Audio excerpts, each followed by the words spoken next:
교종은 미나토라고 생각하시면 되고 선종이 고스톱이라고 생각하시면 돼요. 마음만 있으면 너 무식해도 관계없어. 너는 깨달음을 얻을 수 있어. 교종은 공부를 하는 거거든. 그러니까 점수에 따라서 차등을 두면 돼. 선종은 이게 참 알딸딸하다. 내가 깨달았어 라고 자기가 주장하는 거예요. 근데 그거는 허경영도 그렇게 하고 있잖아.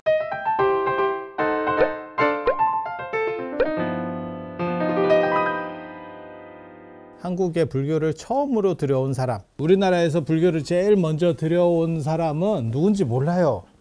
누군지 몰라. 이렇게 나오거든요. 고구려에 소수리망 2년, 그래서 372년, 그 다음에 백제 마라난타 384년 마라난타, 그 다음에 신라 아도 520, 나중에 이제 527년에 이제 공인이 되는 거고, 그 전에 들어옵니다. 아도, 순도, 무코자, 여기 이제 순도, 여기 이제 무코자 뭐 이렇게 나와요. 그래서 이게 사람 이름은 아니에요. 마라난타는 아마 사람 이름이었을 거고, 이런 거는 사람 이름은 아닙니다. 그래서 순도라고 하는 거는 도에 수순한다. 그러니까는 어떻게 보면 전도인, 우리식으로 말하면 전도사, 뭐 이런 의미라고 보면 되고, 무코자는 검은 옷 입은 오랑캐 이런 뜻이에요. 그러니까 검은 옷이라는 거는 이렇게 회색, 이거 이색 아니고요. 이색 아니고 이거 회색. 아무튼 불교 들어온 것만 보면 고구려가 가장 먼저 들어왔다 하고, 물론 이거 말고 그 다음에 고구려, 백제, 신라 이거 말고 가야로 들어왔다. 이제 허왕옥설입니다. 허왕옥설. 그리고 고구려 위쪽에 초원의 길로 들어왔다. 요동성 유광탑 쪽. 뭐 이런 것들이 있는데 약간 다 불분명해요. 그래서 길 세 가지로 불교가 들어와요. 하나는 중국을 거쳐서, 이건 전부 다 중국 거쳐서 들어온 불교. 그 다음에 초원의 길이라고 실크로드 중에서 천산북로, 천산남로, 서영남로 말고 그 위에 유목민들이 다니던 어떻게 보면 스텝의 길이라고 하는 게 있어요. 초원의 길. 글로 들어온 흔적이 요동성 유광탑조에 나오고, 그 다음에 해상으로 들어온 게 허왕옥하고, 그 다음에 금강산 유점사 사적기에 나오는 53불의 전례라고 하는 기록들이 남아 있어요. 그러니까는 바다로도 밑으로도 들어오고, 그냥 생각을 해보면 지금 자바섬 있는 쪽, 인도네시아 쪽으로 해서 이렇게 해서 일본 맨 밑에 그쪽으로 해서 거기가 예전에 그 흑치상제 나오던 그쪽이거든요. 그래서 그쪽으로 해서 이렇게 남해안으로 넘어오는 하나의 코스가 있는 거고, 배 타고 뭐 무역하다 보면 그쪽으로도 들어올 수 있는 거고, 그 다음에 유목민들이 왔다 갔다 하면서 들어올 수도 있는 거고, 중국 통해서 들어올 수도 있는 거고, 뭐 이렇게 불교가 들어오고, 유목문화로 들어오는 거나 배 타고 들어오는 거는 이게 약간 불분명한 거예요. 그러다 보니까 중국적인 것들이 제일 많이 나오게 되는 거고, 제일 많이 나오는 사람이 순도, 마라난타, 아도입니다. 아도도 뭐 아두산마, 뭐 머리 깎은 사람이다. 그 다음에 아도가 저 이렇게 이런 식으로 누구를 지칭하는 거다. 뭐 별소문이 다 있어요. 근데 그냥 다 선교사입니다. 선교사라고 생각하시면 돼요. 그러니까 구한말이나 이럴 때 서양에서 선교사가 들어왔어. 근데 굉장히 특이해. 우리 모습하고 전통 모습하고 너무 달라. 그러니까 뭐라고 얘기하는 거냐면, 그 사람은 검은 옷을 입은 외국인이야. 이렇게. 우리는 염색을 하지 않는 백이민족 이런 거니까 쟤네 좀 이상한 사람이야. 라는 식으로다가 이야기를 한 게 하나. 그 다음에 아도나 순도는 도전하러 온 사람이래. 전도사래. 전도사가 원래 불교 용어입니다. 전도사가 원래 불교 용어입니다. 그래서 불교에서 부처님께서 처음으로 가르침을 선하실 때 전도선언 뭐 이렇게 하는 거예요. 그래서 전도사를 파견했다 이런 거는 아쇼카 왕 때도 나와. 이게 뭐냐면 교종. 그러니까 그냥 불교가 전례한 거예요. 그리고 이거는 당연히 교종. 그러니까는 교리적인 거를 가리키는 그러한 종파. 그러니까 불교에 두 가지가 있다라고 생각하시면 돼. 하나는 교종이고 하나는 선종이에요. 교종은 공부하는 거. 공부하는 거. 공부해서 어떤 원리 체계를 정확하게 알면 그 사람이 번뇌가 없대. 예를 들어서 내가 주식하는 사람이야. 그런데 생각을 해봐. 그런 생각 안 해봤어? 이게 내부자면 진짜, 그러니까는 예를 들어서 삼성전자가 이번에 실적이 생각보다 너무너무 좋아. 근데 그게 내가 먼저 알아. 난 내부자라서. 나는 한 보름 전에 알았어. 그거 이제 그렇게 해서 주식을 사면 걸리면 깜빵이에요. 그 내부자이기 때문에, 내부 정보를 이용한 거기 때문에. 그러니까 자기는 안 사고 자기 주변 사람을 사견을 해줄 수는 있는 거지. 우리는 몰랐던 거야. 일반 사람들은. 그렇게 명확한 지식을 가지고 있으면 흔들림이 없는 투자로 떼돈을 벌 수 있습니다. 교종. 번뇌가 사라지는 거예요. 이런 시스템에 대해서 누가 아주 명확하게 아는 사람이 있어. 모든 정보나 이런 게 초 A급 정보를 가진 사람이 있어. 번뇌 없이 바로 투자 들어가죠. 이론적으로 얘기하는 거예요. 이론적으로 얘기하는 거예요. 그리고 공부를 많이 하면 그쪽 전문가일수록 이렇게 오류 개연성이 낮아진다는 거죠. 그게 전문가라고 하는 사람이에요. 그러니까 전문가는 100%입니까? 그렇진 않겠지. 하지만 일반인보다 오류 개연성이 줄는 거죠. 그게 교종. 그래서 공부를 더 치밀하게 할수록 그 오류 개연성이 적은 거예요. 근데 이게 100% 없을 수 있느냐에 대한 문제가 나오는 거예요. 리스크가 100% 존재하지 않을 수 있냐? 그래서 이게 99.9까지 계속 공부량을 늘려서 계속 다가가는 거예요. 이거를 교종에서는 최고까지 올라가면 100이 된다라고 말을 해요. 현수 법장 스님 같은 분이 얘기하는 교상적 관법. 공부가 명확하면 그것은 번뇌가 완전히 사라질 수 있다. 그리고 이거는 어느 정도 이상 하면 금방 효과가 나는 건 맞아요. 단 100%가 되느냐가 사실은 논점이에요. 굉장히 큰 논점이에요. 근데 그렇게 주장하는 사람도 있어요. 저도 명확하게 알면 그것은 무조건 명확한 행동을 동반한다. 선불교에서는 나중에 뭐라고 얘기하냐면 아무리 네가 알아도 그것이 실천력이 없을 수 있다라고 말을 하거든요. 근데 제가 뭐라고 얘기하냐면 불에 타보지 않아도 손을 불에다가 넣었을 때 사람은 힘이 남아있는 한 불에서 손을 빼려고 한다. 타봤냐? 이거는 간접 지식이에요. 타봤냐? 그러니까는 정확하게 알면 정확한 실천을 동반한다더라. 이렇게 하는 게 하나가 있고, 그게 이제 우리 같은 사람도 그렇게 생각해요. 인도나 유럽 쪽 사람들이 이런 식 사고들이 많습니다. 이게 주지주의라고 하는 거예요. 그러니까는 약간 지에 대해서 높이는 방식의 사람들이라고 하는 거고, 또 하나는 야 그러다가 덜컥수 나오는 거 아니야. 그러다가 어느 시점에 덜컥수가 나오는 거 아니야. 그걸 예측할 수 있냐? 라고 얘기하는 사람이 있어. 그러니까는 여러분이 자동차를 운전할 때 사실은 운전할 때도 그런 현상이 일어나는 거거든요. 상대방은 무조건 중앙선을 침범하지 않는다라는 원칙 속에서 우리가 가고 있는 거예요. 저놈이 미친놈이어가지고 언제나 침범할 수 있어 라고 하면 운전대를 못 잡습니다. 그건 서로 간의 약속인 거야. 하지만 미친놈이 있지. 세상에는 미친놈이지. 그게 술을 먹은 사람이든지 가끔 있는 거예요. 그렇게 했을 때 이거 어떻게 처리할 거냐에 대한. 그래서 99.9하고 100하고의 이거 엄청난 차이예요. 이 부분을 넘어갈 수 있느냐에 대한 게 굉장히 큰 논점이에요. 그래서 이 문제를 해결하기 위해서 교종에서는 뭐라고 얘기하냐면 화엄종이나 이런 데서 뭐라고 얘기하냐면 우리가 원래 100이었어 라는 쪽에서 시작을 해요. 우리는 원래 100이었는데 그러니까 99로 해서 쭉 올리는 게 아니고 원래 100이었는데 상태가 메롱이 돼서 떨어진 거를 다시 복구하는 거야. 다시 복구하는 거야. 이렇게. 이 논점이 나중에 선종으로도 넘어가요.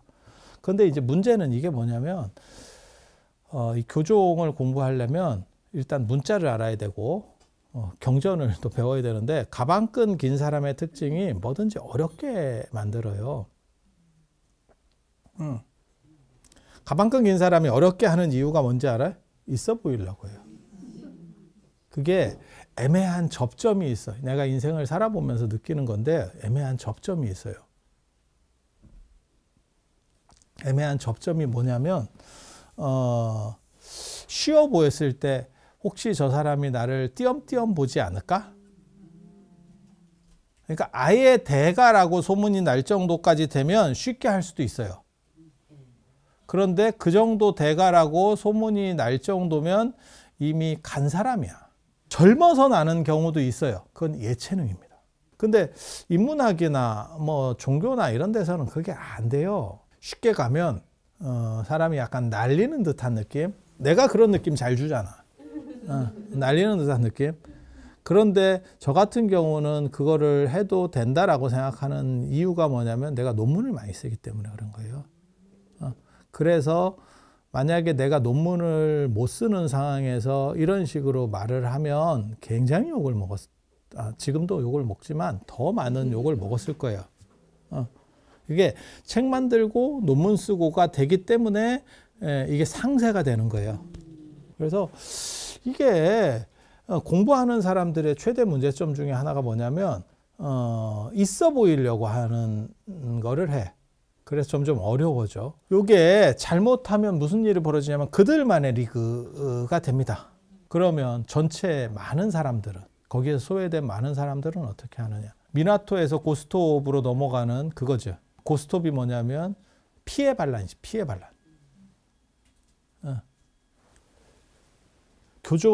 교종은 미나토라고 생각하시면 되고 선종이 고스톱이라고 생각하시면 돼요.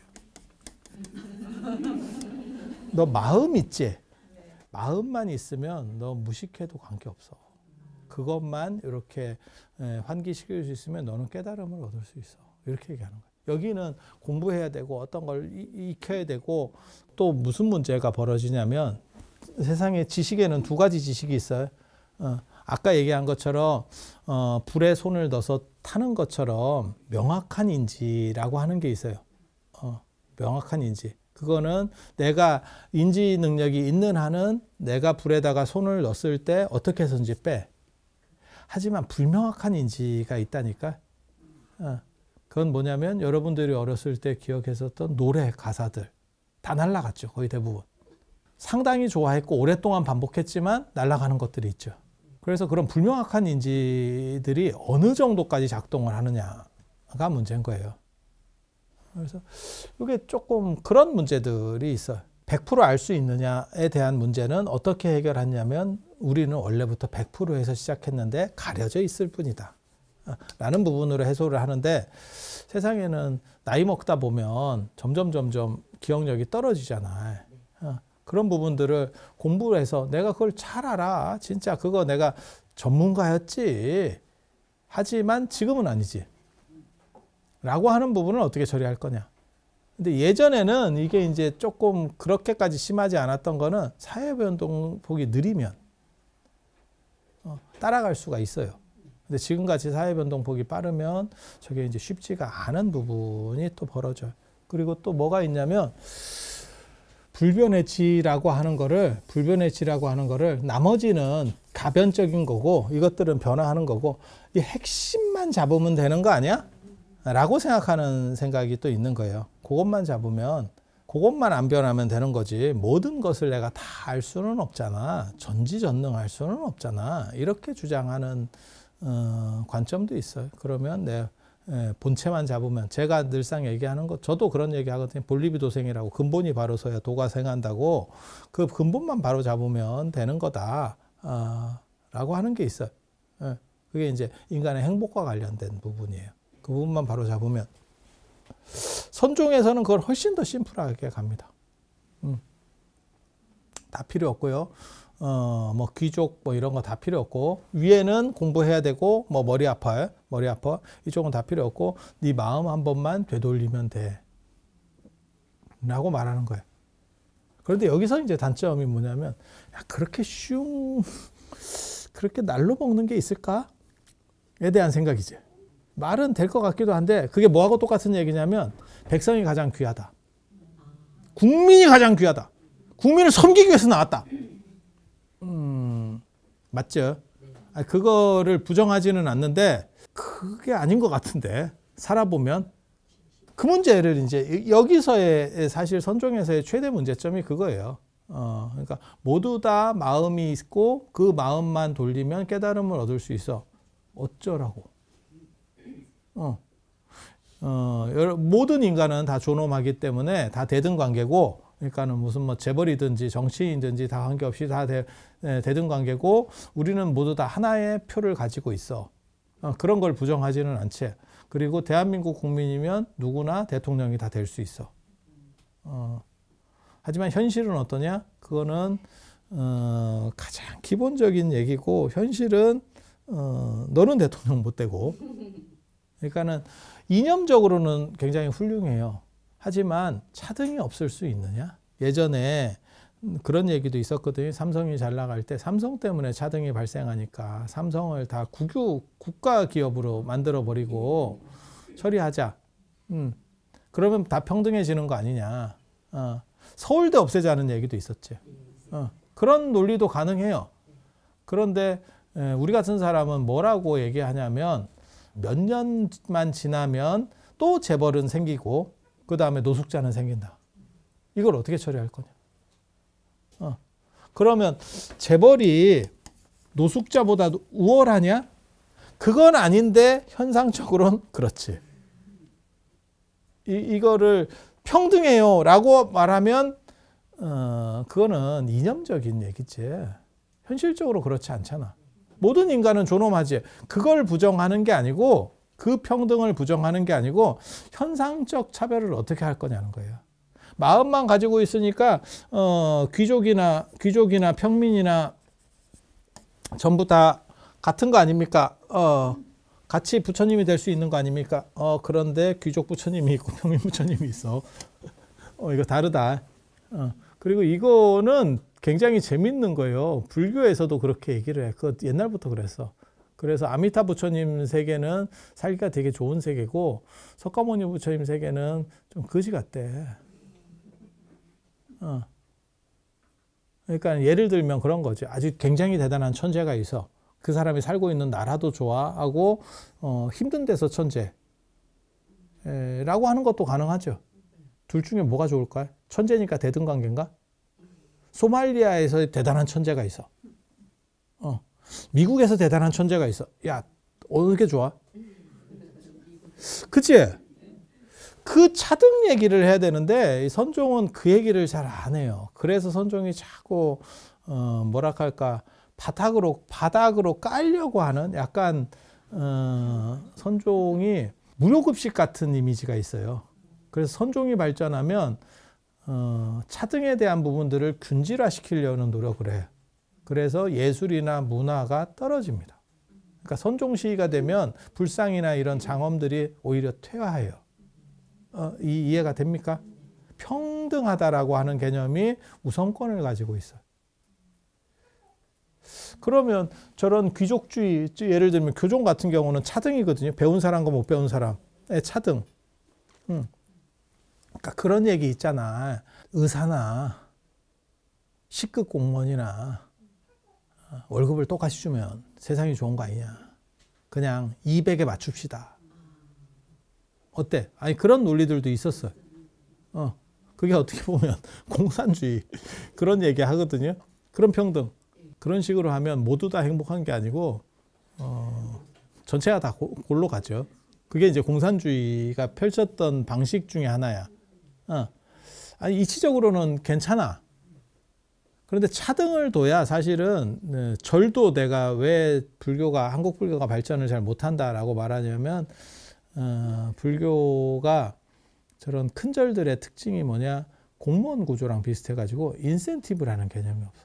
그래서 누군가 열심히 일하잖아. 그러면 지가 하고 싶어서 하는 거야.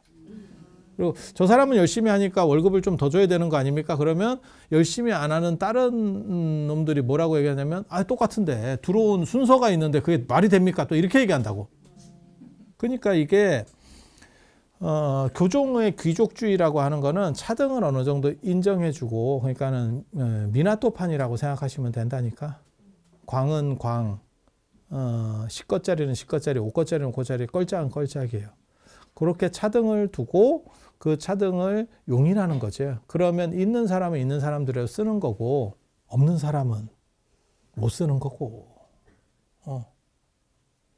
저한테도 그런 얘기 하는데, 전체를 다 어떻게 맞춰갈 거냐라고 얘기하는데, 우리는 사실 그런 거, 뭐 반값 등록금나 이런 거 별로 안 좋아해요. 무료급식 이런 거 별로 안 좋아해. 그냥 있는 사람한테 뜯어서 없는 사람을 주는 거지, 전체가 다 하는 거는 현실적으로 불가능합니다. 현실적으로 불가능합니다. 그러니까 없는 사람은 어쩔 수가 없어요. 방법이 없어. 그러면 없는 사람 때문에 있는 사람도 못 써야 되느냐? 아니, 그렇게 생각하지 않아. 있는 사람이 써줘야 없는 사람한테 돌아간다고 우리는 생각하기 때문에. 그러니까 한국 사회에서 되게 재밌는 게, 돈이 있어도 우리나라에서는 눈치가 보여서 잘 못 쓴다, 이런 얘기가 있거든요. 그게 선불교하고 맹자주의 때문에 그래요, 사실은. 선불교하고 맹자주의 때문에. 그리고 이 동아시아에서 자본주의도 빨리 일어날 수 있고, 그 다음에 공산주의도 빨리 일어날 수 있었던 게 그 평등주의입니다, 사실은. 그게 선불교하고 맹자예요. 맹자 철학이거든. 그래서 교종 같은 경우는 화려한 게 있고 차등이 있는 거죠. 차등이 있고 그렇게 발전하다 보면 그게 더 위로 올라가는 거예요. 그리고 이거는 평등주의거든요. 평등주의 하면 조선이 어떻게 보면 평등주의예요. 전체가 못 살았지. 북한 평등주의입니다.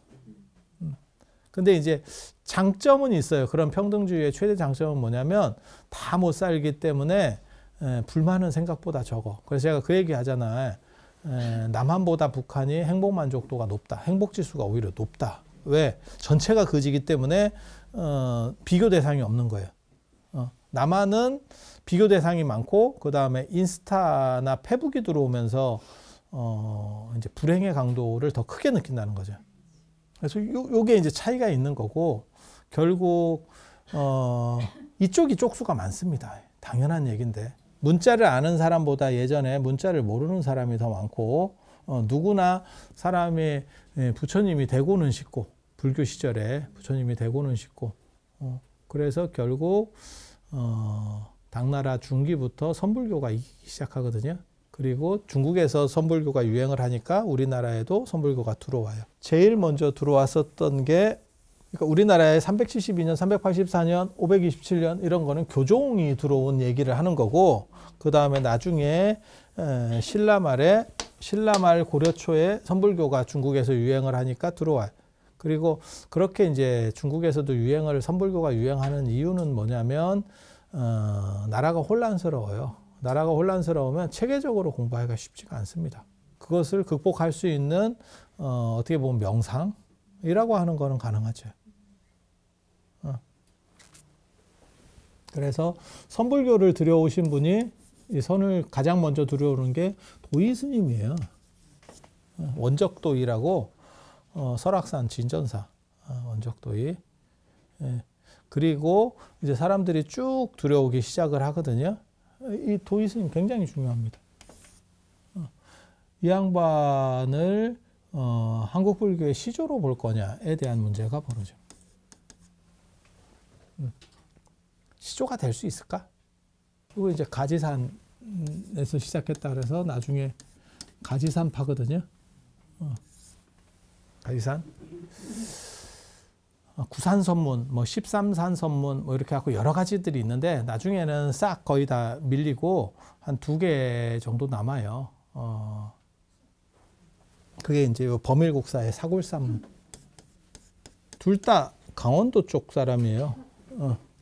요 사골산문과 가지산문. 근데 이제 한국 불교의 시작이 누구냐? 잘 몰라. 그런데 선종의 특징이, 교종은 공부를 하는 거거든. 그러니까 점수에 따라서 차등을 두면 돼. 그러니까 시험 보면 된다고, 한마디로 얘기해서. 선종은 이게 참 알딸딸하다. 내가 깨달았어라고 자기가 주장하는 거예요. 근데 그거는 사기꾼도 할 수 있는 거거든. 허경영도 그렇게 하고 있잖아요. 허경영 선생님께서도 그렇게 주장을 했을 때 이게 어떻게 할 거냐는 거예요. 이게 선종의 가장 큰 문제점이거든. 그렇게 주장하는 놈을 어떻게 할 거야? 깨달았대. 시험 볼까요? 객관적으로 평가할 수 있는 게 있어야 되잖아. 없어요. 없어. 그러면 깨달은 사람들이 말이 다 똑같습니까? 그게 문제지. 그게 문제지. 근데 한 번 생각해 보면 내가 미술의 대가야. 미술의 대가가 됐어. 그럼 그 사람들의 화풍이 똑같습니까? 그게 아니잖아. 이게 판단의 문제가 벌어져요. 교종은 책을 쓴 거나 이런 걸 보면 이 사람이 얼마나 공부했는지가 보여요. 근데 선종은 저 그냥 순발력하고 목소리만 크면 될 것 같은데 이런 내가 진짜 굉장히 사실은 사람이 굉장히 내가 봐도 굉장히 양심적이야. 내가 딴 건 몰라도 순발력이 굉장히 좋거든. 그래서 선의 화두 같은 식의 말을 진짜 잘 만들어낼 수 있어요. 근데 우리는 그런 거는 교리가 기본 배경이 되고, 그러니까 교리가 우리 같은 사람은 대충 떠들어도 교리에서 어긋나지 않아요. 이게 몸에 딱 붙어 있다고, 기본 딱 장착되어 있다고. 그리고 저게 불교처럼 얘기하지만 실제로는 저건 기독교 교리야, 아니면 저건 유교야, 이런 부분들을 굉장히 빨리 분석해내. 섞여 있어도 금방금방 찾아낸다고. 그래서 교리가 기본적으로 베이스로 깔려 있고, 그 다음에 우리가 순발력 좋잖아. 대충대충 이렇게 말 받아치는 거 이런 거 되게 잘하거든. 근데 이게 객관성의 문제를 담보하기가 굉장히 어렵다니까. 굉장히 이건 주관해. 그래서 선불교가 나중에 이거는 미학적 판단으로 간다고. 그냥 주장밖에 없기 때문에. 그러다 보니까 뭐에 의지하냐면 앞에 깨달은 사람에게 그러니까 이 앞에 사람이 인정해 주느냐에 대한 거를 받는 거예요. 그러니까 어떻게 되냐면 스승에게 인정받았느냐를 요게 비중이 굉장히 높아져요. 그걸 법맥이라고 합니다. 누구에게 인정을 받고 누구에게 인정을 받고 누구에게 인정을 받고. 우리 또 이런 거 좋아하잖아. 그래서 여기 가서 받고 저기 가서 받고 우리 또 이런 거 좋아하잖아. 이게 어떻게 보면 권위에 대한 부여라고 하는 거예요. 그러다 보니까 자기 스승을 굉장히 좀 스승에게 정권이 있는 거예요. 그래서 자기 스승을 부처님으로 여겨줍니다. 선종에서는.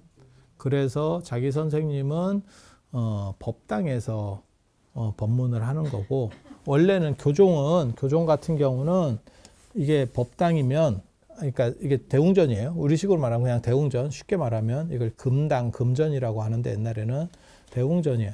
이 앞에 뭐 탑이 있고, 그러면 이 뒤에 강당이 있어. 강당이. 그래서 공부는 큰 스님 법문은 여기 가서 하는 거예요. 여기서는 예불하고 기도만 하고 끝. 왜? 이건 부처님 영역이니까. 그리고 쫄 스님들은 못 들어가. 아예. 여긴 대장급들만 들어가. 쫄 스님들은 쫄 전각으로 가야 돼. 옆에 쫄 전각으로. 다 차등이 있어요. 뭐하고 똑같은 거냐면 공무원이니까 임금님하고 같은 대전에 있는 거 아닙니까? 당상관은 정삼품 이상 돼야 올라갈 수 있어요. 그러면 그 정삼품 이하는 어떻게 합니까? 당하관이라 그래요. 그러니까 내전회의에 못 들어가. 옛날에 그런 룰이라고 보시면 돼요. 그러니까 스님이니까 다 들어가는 거 아닙니까? 그건 네 생각이고. 못 들어가. 이해가 되죠?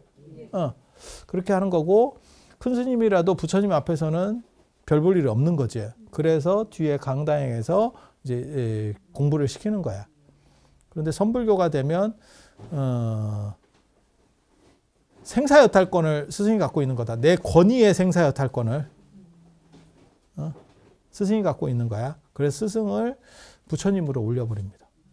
그래서 돌아가시면 부도라고 하는 거고, 그걸 부도탑이라고 하는 거고, 부처님이라는 뜻이에요. 그리고 여기에서 부처님 앞에 모셔놓고 여기서 법을 설해요. 그래서 이게 법당이 되는 거예요. 법당이 되는 거예요. 그러면 스승만 인정해 줄 수 있느냐? 제자에게도 거부권이 있어. 그리고 제자가 어느 정도 이상 머리가 크면 내가 스승을 선택할 수 있어. 이거 대단합니다. 대단합니다. 그러니까 양자 드린다고 생각하면 돼. 내 자식이면 뭐 어쩔 수가 없는 거고 양자 드린다고 생각하면 돼. 내가 걔한테 걔가 마음에 들어서 내가 내 자식으로 입적을 했어. 그런데 자식이 나중에 커보니까 아 이게 도저히 아니야. 그러면 자식도 깰 수 있을걸? 불가능한가?